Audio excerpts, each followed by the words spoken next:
வணக்கம். எட்டாம் அறிவு. இந்த எட்டாம் அறிவு நிகழ்ச்சி வானமே இல்லை. வானமே இல்லையா? கேட்கும்போது ஒரு ஆச்சரியம் இருக்கலாம். உண்மையில் வானம் என்பது இல்லை. அதாவது இந்த பிரபஞ்சம் என்பது வானம்ங்கிற ஒரு விஷயம் இல்லாமல் இருக்கிற மொத்த பால்வெளி, அதாவது கேலக்சின்னு சொல்லுவாங்க, மில்கி வே. நம்முடைய சூரிய குடும்பம், நமக்கு ஒரு சூரியன், அந்த சூரியனை சுற்றி 9 கிரகங்கள், அதுல ஒரு கிரகம்தான் நம்முடைய பூமி. சூரியனை சுற்றும் 9 கிரகங்கள் அடங்கிய நம்முடைய சூரிய குடும்பம். இந்த விஷயம் எல்லாத்துக்குமே புரியும். இப்ப சொல்ல வர்ற விஷயம், இரவுல மேலே பார்க்கக்கூடிய நட்சத்திரங்கள், லட்சக்கணக்கான நட்சத்திரங்கள், கோடிக்கணக்கான நட்சத்திரங்கள், அதே மாதிரி ஒரு நட்சத்திரம் தான் நம்முடைய சூரியன். சூரியனும் ஒரு நட்சத்திரமே. பூமிக்கு, நம்முடைய பூமிக்கு ரொம்பவும் பக்கத்தில் இருக்கிறதுனால ரொம்ப பவர்ஃபுல்லா சூரியனா இருக்கு. நம்முடைய சூரிய குடும்பத்துக்கு மத்தியில் மையப்புள்ளியா சூரியன் இருக்கு. அப்படின்னா மேல பார்க்கிற நட்சத்திரங்கள் அத்தனையுமே ஒவ்வொரு சூரியன்கள் தான். அதாவது நம்முடைய சூரியன் எப்படி ஒரு நட்சத்திரமோ அதே மாதிரி மேல பார்க்கிற அத்தனை நட்சத்திரங்களுமே சூரியன்கள் தான். ரொம்பவும் தூரத்தில் இருக்கிறதுனால அது நட்சத்திரங்களா சின்னதா தெரியுது. அப்படின்னா அந்த ஒவ்வொரு நட்சத்திரங்களுக்கும் ஒரு சூரிய குடும்பங்கள் இருக்கணும். நம்முடைய சூரிய குடும்பம் மாதிரி 9, 10, 5, 15 கிரகங்களுடன் ஒரு சூரிய குடும்பங்களா தான், ஒவ்வொரு சூரிய குடும்பங்களா தான் மேல பார்க்கிற இந்த நட்சத்திரங்கள் எல்லாமே இருக்கும். நம்முடைய சூரிய குடும்பத்தில் இருக்கிற பூமியிலிருந்து இன்னொரு கிரகத்துக்கு போறக்கு கால அவகாசம் எடுக்கு. இன்னொரு கிரகத்திலிருந்து நம்முடைய சூரியனை தொடுவது இதுவரைக்கும் சாத்தியமாகல. இப்படி இருக்கும்போது நம்ம சிந்திக்கிறது எதை பத்தி? வேற ஒரு சூரிய குடும்பம், மேல பார்க்கிற இத்தனை நட்சத்திரங்கள் அடங்கிய ஒவ்வொரு சூரிய குடும்பத்தில் இருக்கிற கிரகங்களை பத்தி யோசிச்சு பாருங்க. ரொம்பவும் ஆச்சரியமா இருக்கும். நம்ம மேல பார்க்கறது வானம்னு சொல்றோம், அப்படி ஒரு பொருள் அங்க இல்லை. மொத்த பிரபஞ்சமும் ஒரு பால்வெளி, மில்கி வேவா தான் இருக்கு.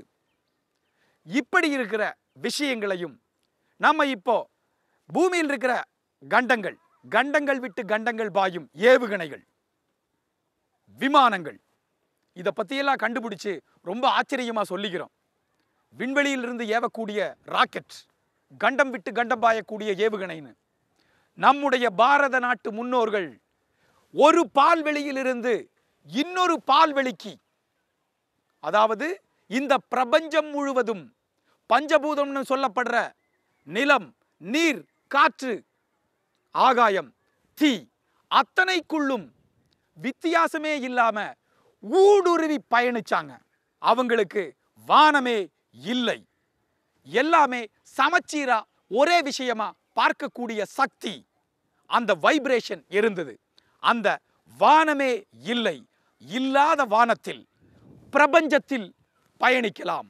மயன் என்பவரால் எழுதப்பட்ட மயன் மதம் என்ற நூலிலும் அதன் விளக்க உரை காட்டும் நூலிலும் வான ஊர்தியை பற்றியும் அவைகளின் அமைப்பு முறை பற்றியும் குறிப்பிடப்பட்டுள்ளது. சமரங்கன சூத்திரா என்ற நூல் 11ஆம் நூற்றாண்டில் ராமச்சந்திர தீட்சிதர் என்பவரால் எழுதப்பட்டது. இதில் வானவெளி கப்பல்கள் எப்படி செலுத்தப்பட்டன, அதாவது ஸ்பேஸ் ஷிப், அதன் அமைப்பு முறை என்பன பற்றி விரிவாக கூறப்பட்டுள்ளது. இந்த புத்தகத்தில் 3 விதங்களில் வான்வெளி கப்பல்களை செலுத்த முடியும் என்று குறிப்பிடப்பட்டுள்ளது. 1. கீழிருந்து பூமியிலிருந்து விண்ணை நோக்கி பறப்பது. 2. வானவெளியில் பல திசைகளில் பறப்பது. 3. மேலிருந்து, அதாவது விண்ணிலிருந்து கீழே பூமியை நோக்கி இறங்கி வருதல். சில வான்வெளி கப்பல்களில் சூரிய மண்டலம் மற்றும் நட்சத்திரங்கள் வரை சென்று வர முடியும் என்றும், இவை மிக மிக வேகமாக செல்லக்கூடியவை, அத்துடன் அவை பூமியிலிருந்து பறக்கும் போது அதன் ஒலி பூமியில் உள்ளவர்களுக்கு மிக மெல்லிதாகவே கேட்கும் என்றும் கூறப்பட்டுள்ளது. மகாபாரதத்திலும் ராமாயணத்திலும் வானவெளி விமானங்கள், விண்வெளியில் ஏவப்படும் போர்க்கருவிகள் பற்றியெல்லாம் கூறப்பட்டாலும் கூட இதில் சில விஷயங்கள் இருந்திருக்கலாம் என்று கருத முடிகின்றது. அவை இருந்தன என்று கூறுவதற்கு புராண இதிகாசங்களை மட்டுமே நாம் நம்ப வேண்டாம். அதோடு வேறு பல ஆதாரங்களும் நமக்கு ஆச்சரியங்களை தருகின்றன. காவியங்களில் கற்பனையாக இடம்பெறுவது அந்த கால மனிதருக்கு விமானம் பற்றிய சிந்தனை வெளிப்பட்டதை பார்க்கும்போது வியப்பாக இருக்கிறதல்லவா? வைமானிகா சாஸ்திரம் என்ற நூல் பரத்வாஜ மகரிஷியால் எழுதப்பட்டது. இப்போதுள்ள சமஸ்கிருத வடிவில் சுப்பராய சாஸ்திரியால் உருவாக்கப்பட்டது. எனினும் இதை மொழிபெயர்த்த மொழிபெயர்ப்பாளர்கள் இதனை பறக்கும் சாஸ்திரம் பற்றிய விஞ்ஞானம் என்றே குறிப்பிட்டுள்ளனர். இதில் உள்ள கருத்துக்கள் பழங்கால விஞ்ஞான அறிவுக்கு அப்பாற்பட்டு தற்போதைய நவீனகால விஞ்ஞான அறிவையும் மிஞ்சி நிற்கின்றது. விமானம் என்றால் என்ன என பரத்வாஜ மகரிஷியின் வைமானிகா சாஸ்திரம் இலக்கணம் கூறும்போது, ஒரு இடத்திலிருந்து இன்னோர் இடத்திற்கு காற்று வழியாக பறந்து செல்லும் கருவியே வாகனம்தான் விமானம் என்கிறது. விமானத்தில் 32 சூட்சுமங்கள் இருப்பதாகவும் இவை அனைத்தும் விமானிக்கு தெரிந்திருக்க வேண்டும் என்றும் கூறியதுடன், விமான அமைப்பு, விமானம் பறப்பது, ஏறுவது, இறக்கும்போது விமானத்தின் கட்டுப்பாடு எனும் 3 தலைப்புகளில் இந்த 32 சூட்சுமங்களும் சொல்லப்பட்டுள்ளன. நம்முடைய சூரிய குடும்பத்தில் மையமாயிருக்கிற சூரியன்ல இருந்து ரொம்பவும் தூரத்தில் போயிருந்தாலும் நம்முடைய பூமியில தண்ணீர் இருந்திருக்காது, உயிரினங்கள் வாழ முடியாது. அதே மாதிரி நம்முடைய சூரிய குடும்பத்தில் இருக்கிற சூரியனுக்கு ரொம்பவும் பக்கத்தில் போயிருந்தாலும் நம்முடைய பூமியில தண்ணீரும் இருந்திருக்காது, உயிரினங்கள் வாழ முடியாது. சரியான இரண்டுக்கும் இடைப்பட்ட சமதூரத்தில் இருக்கிறதுனால மட்டும்தான் நம்முடைய பூமியில தண்ணீர் இருக்கு, உயிரினங்களும் இருக்கு. அந்த அடிப்படையில் மேலே பார்க்குற அத்தனை நட்சத்திரங்களுமே சூரியன்கள்னு சொல்லியிருக்கோம். அது உண்மை. அப்படி இருக்கிற ஒவ்வொரு நட்சத்திரங்களும் சூரிய குடும்பங்களாக இருக்கு. அந்த சூரிய குடும்பத்தில் நம்முடைய பூமி மாதிரியே அந்த சூரியன்களுக்கு ரொம்பவும் பக்கத்திலையும் இல்லாமல் ரொம்பவும் தூரத்திலையும் இல்லாமல் ஒரு கிரகம் இருந்ததுனால் இருக்கும். அந்த கிரகத்தில் தண்ணீர் இருக்கும், உயிரினங்கள் வாழும். நமக்கு ஒரு விஷயம் தெரியலனா இல்லைன்னு சொல்லக்கூடாது. பல நேரங்களில் நம்ம அந்த தப்பை தான் பண்ணிட்டு இருக்கோம்.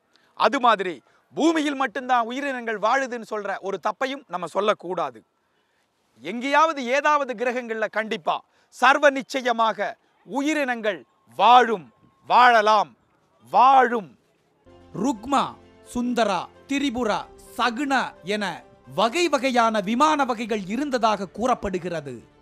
அதில் ருக்ம விமானம், சுந்தர விமானம் ஆகியவை சந்திர மண்டலத்திற்கு சென்ற அப்பாலோ என்ற தற்போதைய அமெரிக்க விண்கலத்தை போன்ற அமைப்புடன் இருப்பதும் குறிப்பிடத்தக்கது. திரிபுர விமானம் தரையிலும் தண்ணீரிலும் செல்லக்கூடியது.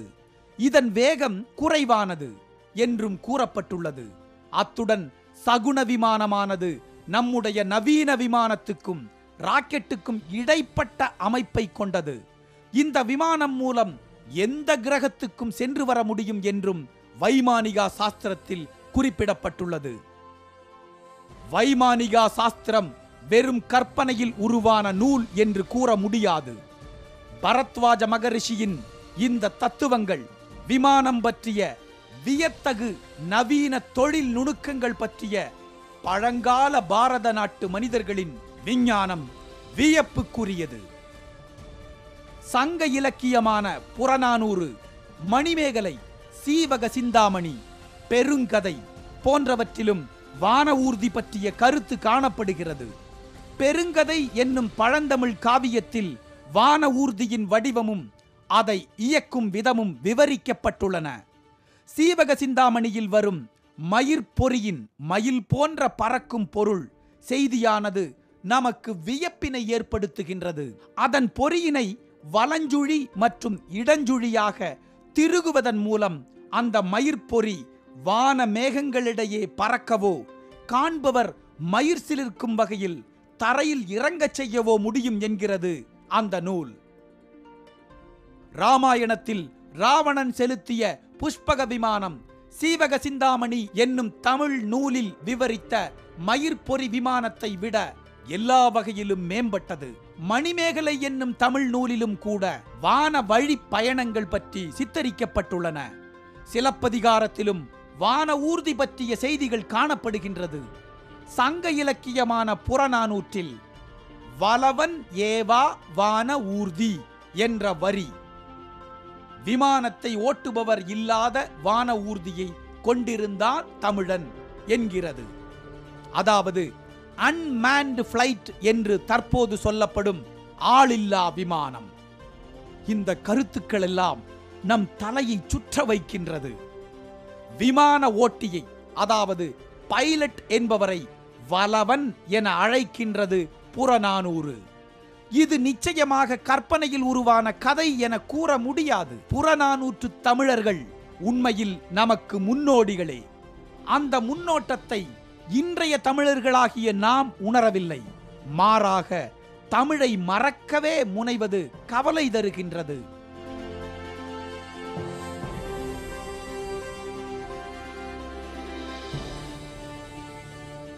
ஒரு காலத்தில் கற்பனையாக இருப்பது பிரிதொரு காலத்தில் நிஜமாகி விடுவதுண்டு. உதாரணமாக ஜூல் வெர்னி என்ற எழுத்தாளர் சுமார் 100 ஆண்டுகளுக்கு முன்பு எழுதிய உலகை சுற்றி வர 80 நாட்கள், around the world in 80 days எனும் கற்பனை நூலில் தண்ணீருக்கு அடியில் செல்லும் கப்பல்கள், சந்திர மண்டலத்திற்கு செல்லும் வான்வெளி கப்பல்களின் மூலம் பயணம் செய்வது பற்றியெல்லாம் எழுதியிருந்தார். ஆங்கிலத்தில் விமான பயணம் பற்றி எழுந்த நூல்களில் இது முக்கியமானதாகும். காலங்களுக்கு பிறகு இது நிஜமானது. இப்போது அதை போலவே விமான தொழில்நுட்பத்தின் முன்னோடிகள் அன்றைய நம் பழம் பாரத மக்களாக இருந்திருக்கிறார்கள் என்பது அவர்களின் விமான தொழில்நுட்பத்தை பார்க்கும்போது வியப்பை தருகின்றது. நம்மெல்லாம் குழந்தைகளா இருக்கும்போது பறக்கிற யானைகள், பறக்கிற குதிரைகள், தேர்கள், அதாவது ரதத்துல ஆகாயத்திலிருந்து வந்து இறங்கின விண்வெளி வீரர்கள், இதை பற்றியெல்லாம் புராண கதைகளில் படிச்சிருக்கோம். படிக்கும்போது நம்ம ஆச்சரியமாக அதை பற்றி நிறைய கற்பனைகள்லாம் பண்ணுவோம். இந்த விஷயம் நம்ம பெரியவங்கள் ஆனதுக்கப்புறம் யோசித்து பார்த்தா என்ன முட்டாள்தனமான கற்பனை, இப்படியெல்லாம் கற்பனை பண்ணிகிட்டு இருந்தோமான்னு சொல்லி அப்படி இருக்கிற சிந்தனையை நிறுத்திடுறோம். அதாவது பறக்கிற யானைகளும் தேர்களும் மனிதன் ஆகாயத்திலிருந்து பறந்து வந்தான் அப்படிங்கிறதும் வெறும் கற்பனை, அதெல்லாம் குழந்தைத்தனமான ஒரு சிந்தனை அப்படின்னு நினச்சி பெரியவங்களானதுக்கப்புறம் தற்கால விஞ்ஞானத்தோட லாஜிக் படி பார்த்து அது தப்பு, இப்போ தான் நம்ம ரொம்ப புத்திசாலித்தனமாக யோசிக்கிறோம், அப்படியெல்லாம் பறக்க முடியாது, அப்போ பறந்ததெல்லாம் பொய், வெறும் கற்பனைன்னு சொல்லி அதை தப்பாகவும் இப்போ புத்திசாலித்தனமாகவும் நினச்சிக்கிறோம். ஆனால் உண்மையில் அது சரியானது. நம்ம சிந்திக்கிறத நிறுத்திட்டோம். அதனால தான் அந்த உண்மையான கற்பனை முட்டாள்தனமாகவும் இப்போ உண்மையாகவே முடியாது இல்லை முடியாது அப்படிங்கிற விஷயத்தை புத்திசாலித்தனமாகவும் நினச்சிட்டு இருக்கோம். உண்மையில் இதுதான் தப்பு, அது சரி. அப்போ இருந்த அந்த கற்பனை வளம் உண்மைகளுடைய தொடர்ச்சியாக உண்மைகளுக்குள்ள ஊடுருவி போகிற அந்த கற்பனை வளம், அந்த கற்பனை வளத்தில் சிந்திக்கணும். அந்த சிந்தனையை நிறுத்தினதுனால தான் அது தப்பாப்படுது. இந்த சிந்தனையை நிறுத்தாமல் தொடர்ந்த சிந்தனை தான் நமக்கு நம்முடைய முன்னோர்கள் ஆகாய விமானம் மட்டுமல்ல, விண்வெளியில் பறக்கக்கூடிய விண்கலங்கள், அதாவது கண்டம் விட்டு கண்டம் பாயக்கூடிய ஏவுகணைகளை பார்த்து நம்ம இப்போ ரொம்ப ஆச்சரியப்படுறோம். ஆனால் அப்போ நம்முடைய பூமியில் இருக்கிற கண்டம் விட்டு கண்டம் மட்டும் அல்ல, நம்ம சூரிய குடும்பங்கள்னு சொல்லப்படுற விண்வெளியில் இருக்கிற பல சூரிய குடும்பங்கள், கேலக்சிஸ், இந்த கேலக்சியில் ஒரு கேலக்சியிலிருந்து இன்னொரு கேலக்சி, அப்படி பால்வெளி முழுவதும், இந்த கேலக்சி முழுவதும் நம்முடைய முன்னோர்கள் வேற உலகத்திலிருந்தெல்லாம் வேற உலகம்னு சொல்லப்படுற அந்த பால்வெளிக்கு கூட பயணிச்சிருக்காங்கங்கிற உண்மை இந்த கதைகள்னு சொல்ற உண்மையான நிகழ்வுகள், சத்தியமான சரித்திரங்கள் வழியா, புராணங்கள் வழியா நம்மனால புரிஞ்சுக்க முடியும், உணர முடியும். 1 2 3 4 5 6 உயிரினம் என்று நம்மை நாமே நினைத்துக் கொள்கிறோம். சமீப நாட்களாக 7ஆம் அறிவை பற்றியும் அதை பெற்றுவிட்டதாகவும் சொல்லிக் கொள்கிறோம். இருந்தும் இந்த வினாடி வரை விடைகள் இல்லாத கேள்விகளும் தீர்வு கிடைக்காத பிரச்சனைகளும் மிச்சமிருக்கின்றன. எட்டி பிடிக்க முடியாத அத்தனை கேள்விகளுக்கும் விடைகள் தருகிறது 8ஆம் அறிவு. 8ஆம் அறிவு என்பது அறிவையும் கடந்து தேடல்கள், பயணங்கள், பகிர்தல்கள், அனுபவங்கள், இவை அத்தனை வாயிலாகவும் எட்டிப் பிடிக்கும் அறிவு, எட்டாம் அறிவு. தனியா ஒரு மனுஷன் பறக்கிறத பற்றி சொல்லும்போது நமக்கு ஆச்சரியம் வருது, நம்பிக்கை இல்லாமல் தான் அதை கேட்குறோம். நம்முடைய சித்தர்கள் 18 சித்தர்கள் நம்ம நாட்டில் வாழ்ந்தவங்க நினச்ச இடத்துலேருந்து ஜிவ்னு பறந்து போயிடுவாங்கங்கிற விஷயத்தை நம்ம கேள்விப்பட்டிருக்கோம். அது அவ்வளவு உண்மையான விஷயம். அவங்க சிந்தனையாலும் செயலாலும் அந்த சக்தி பெற்றவங்களாக இருந்திருக்காங்க. எந்த ஒரு விஷயத்துக்குள்ளேயும் ஊடுருவி பறக்கிறதுக்கு அவங்களால முடியும். பஞ்சபூதங்கள்னு சொல்லப்படுற இந்த நிலம், நீர், நெருப்பு, காற்று, ஆகாயம், இந்த 5க்குள்ளேயுமே எந்த விதமான வித்தியாசமும் இல்லாமல் அவங்களால ஊடுருவி பறக்க முடிஞ்சிருக்கு, இப்போவும் முடியும். இப்படி அத்தனை பறக்கிற விஷயத்துக்குமே முன்னோடிகள் நம்முடைய முன்னோர்கள் தான், நம்முடைய பாரத நாடு தான். ஒவ்வொரு முறை இதை சொல்லும் போதும் நமக்கு ஒரு சிரிப்பு, அதாவது நம்பகத்தன்மை இல்லாத ஒரு சிரிப்பு இருக்குது. என்னப்பா என்ன கேட்டாலும் எப்போ கேட்டாலும் நம்ம தான் பண்ணணும்னா இதுக்கு என்ன ஆதாரம் இருக்குது? இப்போ பாரத நாடு ஒவ்வொரு முறையும் பாரத நாட்டோட பழைய இந்த கலாச்சார விஞ்ஞானம், கலாச்சார அறிவியலை பற்றி சொல்லும்போது நமக்கு நம்பகத்தன்மை குறைவாக இருக்குது. அதுக்காக வேறொரு விஷயம் சொல்லலாம். மேக்ஸ் முல்லர் அப்படிங்கிற ஒருத்தர் ஜெர்மனிய சிந்தனையாளர், எழுத்தாளர். அவர் நம்மளை விட நம்முடைய வேதங்களையும் உபனிஷத்துக்களையும் அத்தனை சர்வதுல்லியமாக படிச்சிருக்காரு. நம்முடைய வேதங்கள் அத்தனையுமே அவர் என்ன பண்ணியிருக்காருன்னா ஜெர்மன் மொழியில் மொழிபெயர்த்திருக்கார். மேக்ஸ் முல்லர் சொல்கிறார், நம்முடைய பாரத நாட்டோட வேதங்கள் நம்முடைய பாரத பண்பாட்டில் பறக்கிறது உட்பட அத்தனை உண்மையான உன்னதமான விஞ்ஞான கண்டுபிடிப்புகளும் இருந்திருக்கு. இப்போ நம்ம உபயோகிக்கிற எத்தனையோ பொருட்களை விட உன்னதமான பொருட்களை நம்முடைய பாரத நாட்டு முன்னோர்கள் உபயோகிச்சிருந்திருக்காங்க, கண்டுபிடிச்சிருந்திருக்காங்க. இந்த அடிப்படையில் தான் ஆல்பர்ட் ஐன்ஸ்டீன், நம்ம கடந்த நூற்றாண்டு புகழ்பெற்ற விஞ்ஞானி, ஒரு வார்த்தை சொல்லுவார். உலகம் பாரத நாட்டுக்கு கடமைப்பட்டுள்ளது. நம்ம யாராவது நம்மளை பற்றியே பெருமையாக சொன்னா தான், நம்முடைய உண்மைகளை சொன்னா தான் நம்ம நம்புறதில்லை. அதாவது மாற்றாந்தோட்டத்து மல்லிகைக்கு மனம் உண்டுன்னு சொல்லுவாங்க. ஏற்றுக்கலாம், வெளிநாட்டிலையும் நல்ல விஷயங்கள் இருக்குது, நம்ம ஏற்றுக்கிறோம். அதே சமயத்தில் நம்ம முற்றத்து முல்லைக்கு மனம் இல்லைன்னு சொல்லிடக்கூடாது. நம்மை சுற்றி நம்மை அறியாமல் இருக்கும் ரொம்ப அற்புதமான உன்னதமான விஷயங்களை நம்ம உணராமல் போயிடக்கூடாதுங்கிற ஒரு உண்மை இருக்குது. அதுக்காகத்தான் ஆல்பர்ட் ஐன்ஸ்டீன் சொன்ன அந்த வாக்கியம், உலகம் பாரத நாட்டுக்கு கடமைப்பட்டுள்ளது அத்தனை விஷயங்களிலும். அப்பவாவது நம்முடைய அருமையை நம்ம உணர்ந்தே ஆகணும். கேலக்சி, அதாவது பால்வெளி எனப்படும் பலவிதமான உலகங்களுக்கு இதிகாச நாயகர்களும் புராண புருஷர்களும் சென்று வந்ததற்கான ஆயிரம் குறிப்புகள் நமக்கு கிடைக்கின்றன.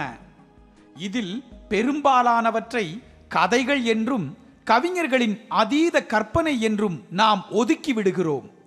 இந்த குணத்தினால்தான் பல அரிய பொக்கிஷங்களை நாம் இழந்திருக்கின்றோம். புராணங்களும் இதிகாசங்களும் நடக்காதவற்றை, நடக்கவே முடியாதவற்றை பற்றி பேசுகின்றது என்று கருதி வந்த நமக்கு அவைகள் உண்மைக்கு புறம்பானவை அல்ல. ஒரு காலத்தில் பூமியில் நடந்த சத்தியமான சரித்திரங்களே என்பதை நிரூபிக்க பல சான்றுகள் தற்போது கிடைத்துள்ளன.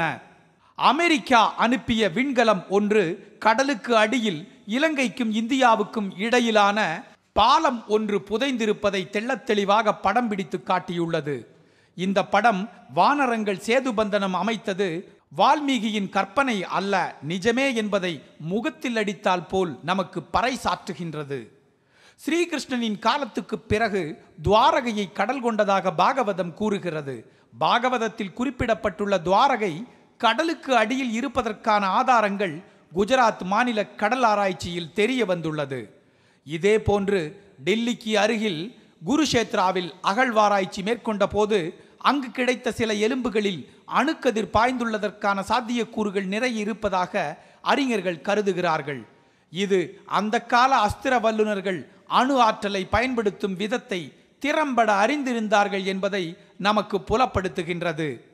இவற்றை எல்லாம் வைத்து பார்க்கும்போது பறக்கும் திறனுடைய வாகனத்தை நமது முன்னோர்கள் பயன்படுத்தினார்கள் என்பதிலும் அவ்வாகனங்களின் மூலமாக பல கிரகங்களுக்கு சென்று வந்தார்கள் என்பதிலும் நமக்கு எள்ளளவும் சந்தேகம் இல்லை.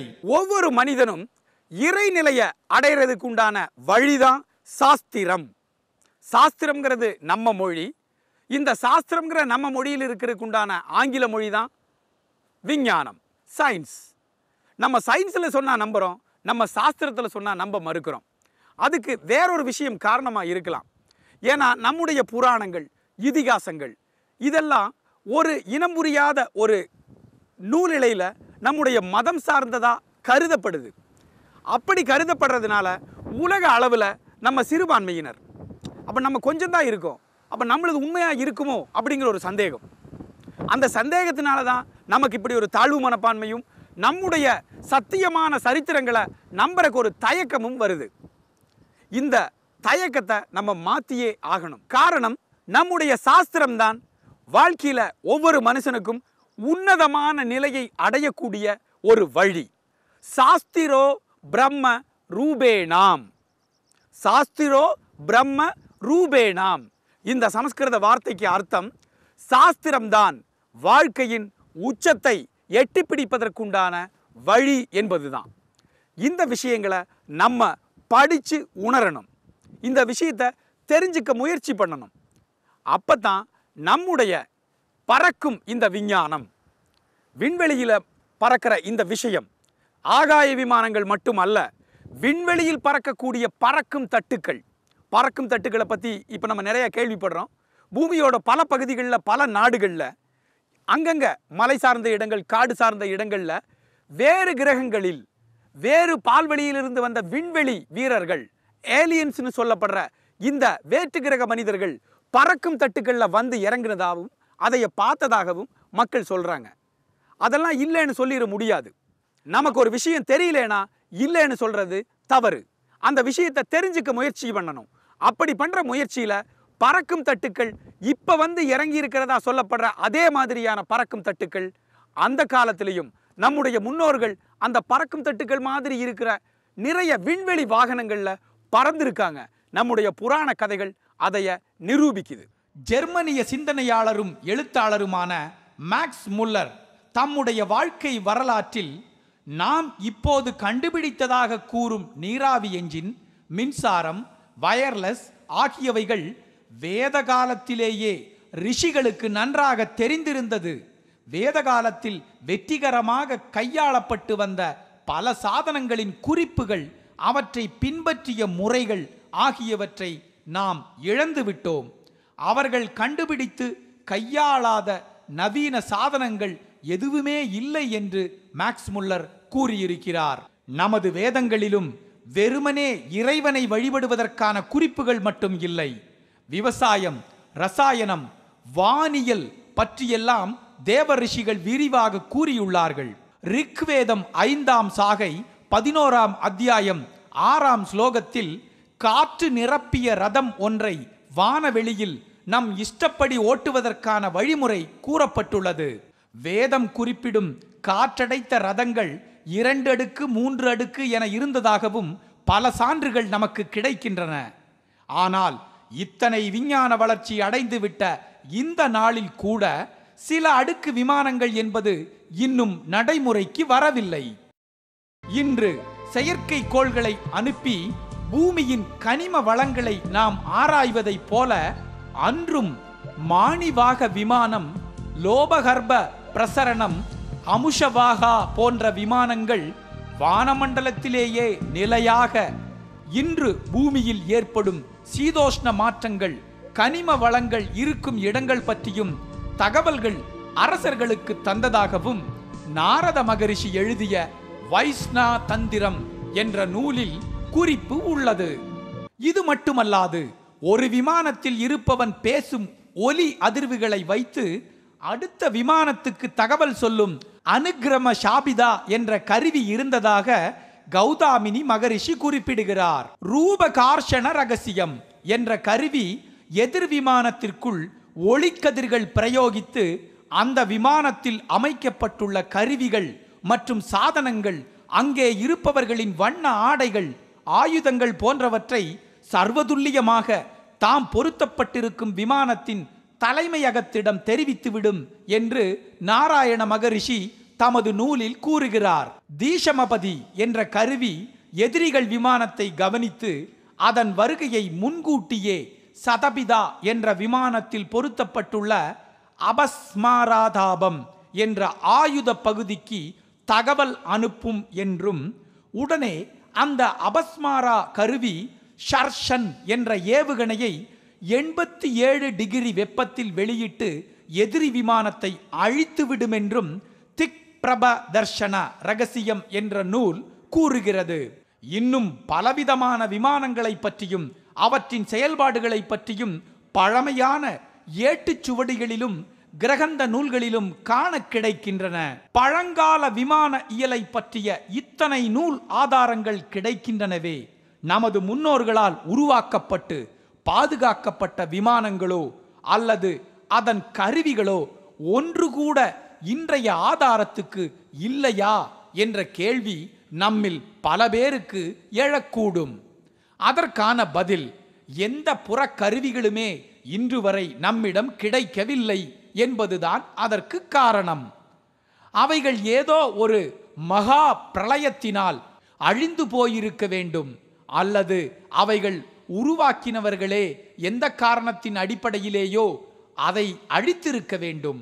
பின்னர் நூல் ஆதாரம் மட்டும் எப்படி இருக்கிறது என்று கேட்டால், அக்கால நூல்கள் எதுவுமே எழுதப்படவில்லை. காலங்காலமாக குருமுகமாக மனப்பாடம் செய்யப்பட்டு வந்திருக்கிறது. அதன் பின்னரே தற்போது கிடைக்கின்ற நூல்கள் எழுத்து வடிவம் பெற்றிருக்கின்றன. அயல் கிரக வாசிகள், அதாவது ஏலியன்ஸ் எனப்படும் வேற்று கிரக மனிதர்கள் பூமிக்கு வந்து சென்றதற்கான ஆதாரங்கள் தேடுவதில் முனைப்பாக இருக்கும் நமது ஆராய்ச்சியாளர்கள், நாம் அயல் கிரகத்திற்கு மேற்கொண்ட பயணத்தை பற்றிய ஆராய்ச்சிகளை மேற்கொண்டால் இன்னும் பயனுடையதாக பல புதிய ஆதாரங்களை பெற்றுத்தருவதாக இருக்கும் என்பதில் சந்தேகமில்லை. சப்த ரிஷிகளில் ஒருவரான பரத்வாஜ மகரிஷி தாம் எழுதிய யந்திர சர்வஸ்வம் என்ற நூலில் பலவிதமான விமானங்களை பற்றியும் அவைகளை தயாரிக்கும் முறை பற்றியும் அவைகளின் செயல்திறன் பற்றியும் மிக விரிவாக கூறுகிறார். அகத்திய மகரிஷியின் சக்தி சூக்தம் என்ற நூலும், ஈஸ்வரர் என்பவரின் கௌதாமினி காலா என்ற நூலும், ஷக்கானந்தரின் வாயுதத்து பிரகரணம், நாரதரின் வைஸ்வனா தந்திரம் மற்றும் ஆகாச தந்திரம் போன்ற நூல்களும், நாராயண மகரிஷி என்பவரின் விமான சந்திரிகா, யந்திர கல்பம், யானபிந்து சேதாயனா, பிரதிபிகா வியோமாயானர்கா, பிரகாலம் ஆகிய நூல்களும் ஆதிகால விமானங்கள், ஏவுகணைகள், விண்கலங்கள், அதன் நுட்பங்கள் பற்றி விரிவாக கூறுகின்றது. இவைகளில் உள்ள ஒரு விந்தையான உண்மையையும் நாம் தெரிந்து கொள்ள வேண்டும். விமானங்களை பற்றி மட்டுமல்ல, விமான ஓட்டிகள் எப்படி இருக்க வேண்டும், அவர்கள் மனோபாவம் எத்தகைய திடத்துடன் இருக்க வேண்டும் என்பது பற்றியும் பரத்வாஜ மகரிஷி 2 அத்தியாயங்களில் விவரிக்கிறார். விமான சாஸ்திரத்தில் கூறப்பட்ட 32 கொள்கைகளை நன்றாக கற்றுத் தேர்ந்தவனாகவும் யந்திரங்களின் நுட்பங்களை அறிந்தவனாகவும் வானவீதியில் விமானத்தை செலுத்தவும் நிலையாக நிறுத்தவும் முன்னும் பின்னும் மேலும் கீழும் வட்டமாகவும் தலைகீழாகவும் விமானத்தை ஓட்டத் தெரிந்தவனாகவும் புதிய விமானத்தை உருவாக்கத் தெரிந்தவனாகவும் எந்த நிமிடமும் மரணத்தை எதிர்நோக்கும் சக்தி உள்ளவனாகவும் தனது அச்சத்தை பிறர் பார்க்காத வண்ணம் மறைக்கும் திறன் படைத்தவனாகவும் ஒரு விமானி இருக்க வேண்டும் என்று அவர் கூறுவது இன்றைய காலகட்டத்திலும் கூட பொருந்துமல்லவா? பல நேரங்களில் நாம் நம்மை சுற்றியுள்ள விஷயங்களை பற்றி ஆராய்வதில் முனைவதில்லை. நமக்கு அப்பால் இருக்கும் விஷயங்களிலேயே அதிகம் கவனம் செலுத்துகின்றோம். செவ்வாய் கிரகத்தை பற்றி தெரிந்த அளவுக்கு நம் பூமியை பற்றி நாம் முழுமையாக தெரிந்து வைத்திருப்போமானால் இன்றைய இயற்கை பேரழிவுகளை எதிர்கொள்வதற்கான சக்தி நமக்கு கிடைத்திருக்கும். ஆனால் நம் முன்னோர்கள் எந்தவிதமான தற்போதைய விஞ்ஞான உபகரணங்கள் எதுவும் இல்லாமல் நம்மை சுற்றி உள்ள பொருட்களை ஆளுமைப்படுத்தி இருக்கிறார்கள். அவர்கள் வழியில் நாம் சென்றால் பூமியை பாதுகாப்பது மட்டும் அல்லாமல் அயல் கிரகங்களிலும் நமது குழந்தைகளுக்கு விளையாட்டு மைதானம் அமைத்துக் கொடுக்கலாம். ஆகாய விமானம் மட்டுமல்ல, விண்வெளி முழுவதுமே, இந்த பிரபஞ்சம் முழுவதுமே நம்முடைய முன்னோர்கள் ஊடுருவி பயணிச்சிருக்காங்க, சஞ்சரிச்சிருக்காங்க. இந்த விஷயத்தை கேட்கும்போது நமக்கு ரொம்ப ஆச்சரியமா இருக்கும். அதாவது ஒரு மனிதன் பேசிட்டே இருக்கும்போது பேச வேண்டாம்னு அந்த பேச்சுக்கு தடை போட முடியும். அதே மனிதன் நடந்துட்டு இருக்கான், அந்த நடந்துட்டு இருக்கிற செயலுக்கு தடை போட முடியும். ஆனா சிந்தனைங்கிற ஒரு செயலுக்கு யாருமே தடை போட முடியாது. சிந்திச்சுட்டே இருக்கலாம், அந்த சிந்தனையை யாராலும் தடுக்க முடியாது. இப்படி இருக்கிற சிந்தனை சக்தி நம்முடைய முன்னோர்களுக்கு இருந்தது. நம்முடைய சிந்தனையில வானமே எல்லைன்னு சுருக்கமா சிந்திச்சிருக்கிறோம். நம்முடைய முன்னோர்கள் வானமே இல்லை, அந்த அளவுக்கு பிரபஞ்சம் விண்வெளி பறந்ததுங்கிற ஒரு பரந்த சிந்தனையோட இருந்ததுனால விண்வெளி முழுவதும் பிரபஞ்சம் முழுவதும் பயணிக்கக்கூடிய சக்தி அவங்களுக்கு இருந்தது. காரணம், நம்மை மாதிரி அவங்களுக்கு வானமே எல்லைன்னு சுருக்கமா யோசிக்கல, வானமே இல்லைன்னு பரந்த மனப்பான்மையோட யோசிச்சிருக்காங்க. இப்ப கூட ஒரு கம்பெனியில ஒரு பணிக்கு எம்ப்ளாயி வேலையாள் வேணும்னு சொன்னப்போ ஒரு இளைஞன், அவனுக்கு ஒரு சக்தி இருக்கு, அபூர்வமான சக்தி, பறக்க முடியும் அந்த இளைஞனால. அந்த இளைஞன் அந்த கம்பெனியோட முதலாளிகிட்ட வந்து சொல்றாப்படி, எனக்கு பறக்கிற சக்தி இருக்கு, நான் எப்படி வேணாலும் என்ன வேணாலும் பண்ணி பறப்பேன் அப்படிங்கிறாப்படி. அப்ப அவர் சொல்றாரு, சரி ரொம்ப டிராஃபிக்கான இந்த தெருக்கள்ல சீக்கிரமா போய் ஒரு பொருள் வாங்கிட்டு வாங்குறாரு. இந்த இளைஞன் பறக்கிற சக்தி உபயோகப்படுத்தி ரொம்ப துல்லியமா நல்லா பறக்கிறாப்படி, அந்த ஹால் முழுவதும் பறந்து காட்டுறாப்படி, வேகமா ஜன்னல் வழியா போய் வெளியே ஸ்ட்ரீட்ல மேல பறந்து இந்த முதலாளி சொன்ன அந்த பொருளை ரொம்ப சுலபமா எளிமையா வாங்கி கொண்டு வந்து ரொம்ப சீக்கிரமா கொடுத்துட்றாப்படி. சுத்தி சுத்தி பறந்து காட்டுறாப்படி அந்த பறக்கிற சக்தி உபயோகப்படுத்தி. எல்லாம் முடிச்சு முன்னாடி வந்து உட்கார்றாப்படி. அப்ப இந்த நிறுவனத்தோட முதலாளி கேட்கிறாரு, உனக்கு வேற என்னென்னலாம் தெரியும் அப்படி. அதாவது இவ்வளவு அற்புதமான, துல்லியமான, அபாரமான, அசாதாரணமான பறக்கிற சக்தியே ஒரு இளைஞனுக்கு இருக்கும்போது வேற என்னென்னலாம் தெரியும் அப்படிங்கிற அளவுக்கு தான் நம்ம யோசிக்கிறோம். அந்த அருமை நம்ம சுத்தி நம்ம முன்னாடி இருக்கிற அருமை நம்மளால புரிஞ்சுக்க முடியறதில்லை. அதனால தான் இந்த வானவெளியில் பிரபஞ்சம் முழுவதும் நம்முடைய முன்னோர்கள் பறந்தாங்க அப்படிங்கிற ஒரு விஷயத்தை நம்ம ஆச்சரியமா பார்க்கிறோம். அந்த உண்மை சத்தியமான சரித்திரங்களை நாம் உணரணுங்கிறத நம்ம இன்னொரு முறை கூட அழுத்தமா சொல்லிக்கிறோம்.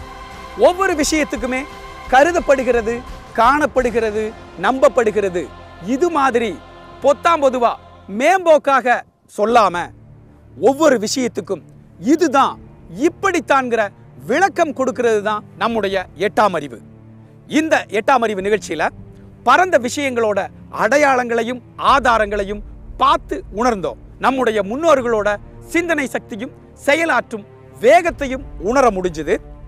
பூமியோட தோற்றம், மனிதனுடைய உருவாக்கம், ஒவ்வொரு உயிரினத்தோட வளர்ச்சி, இப்படி ஒவ்வொரு விஷயத்தையும் சாமி முதல் பூமி வரை அடுத்த 8ஆம் அறிவு நிகழ்ச்சியில் உங்களை சந்திக்கும் வரை உங்களிடமிருந்து விடைபெறுவது உங்கள் கே. சரவணகுமார். நன்றி, வணக்கம்.